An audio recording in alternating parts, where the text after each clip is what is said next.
There are many, many more aspects to internet marketing, and we only really have just scratched the surface. That said, you should now know all of the basics and have a deeper understanding than most people regarding what is actually likely to work versus what ultimately amounts to spam. Before we go, though, there are just a few more concepts you need to familiarize yourself with. If someone lands on your site for the first time and you try to sell them a copy of your ebook or a service, you should expect to find that this is more likely than anything to just drive them away. Think of it a little bit like asking for someone's number before they've even had a chance to get to know you. Much more successful is to spend some time establishing trust and familiarity, but you do need to ensure that they come back in order to do that. And this is where a mailing list comes in. It gives you a way to contact your visitors directly, and more importantly, it represents permission to message them. Your objective then is to ensure your members actually keep reading your mailing list rather than ignoring your messages. In order to do that, you need to ensure that you are, you guessed it, providing value. Emails can be lessons, they can be exclusive updates, or they can be full articles. Just make sure that they are providing value. In order to start collecting emails and sending them out, you'll need a tool called an autoresponder. This is what will enable you to create forms as well as letting you manage new subscribers, people who want to leave your list, etc. etc.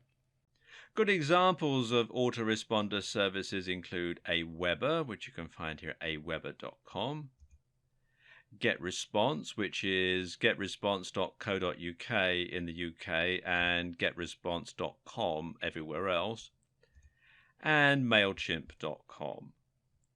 Don't ignore this aspect of your marketing. Many gurus suggest that this is the most effective tool in your arsenal.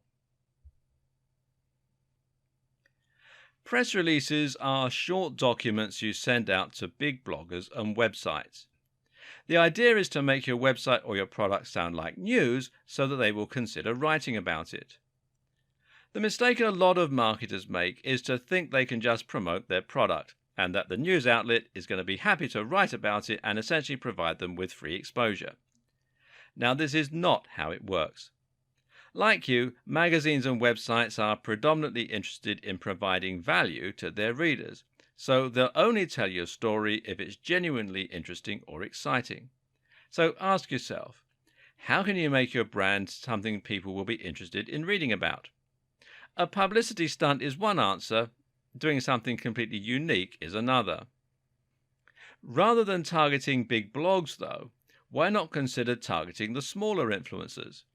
These are individual bloggers, YouTubers, social media stars and the like who have thousands or even millions of followers. If you can convince them to give you a shout out, you can sponsor them to do this, give them something for free or exchange favors, then that can give you instant access to a gigantic audience and potentially transform your business overnight. Finally, no matter what strategies you're using in your internet marketing campaign, it is absolutely essential that you are regularly checking your stats and analytics to ensure that you're actually making progress. Look at how many visitors you're getting daily, look at which activities are bringing you the most customers, and use this information to hone and improve your campaign over time. There are several different tools that you can use to do all this, but by far the most popular and capable is Google Analytics. If you're serious about internet marketing, then the two of you need to get acquainted.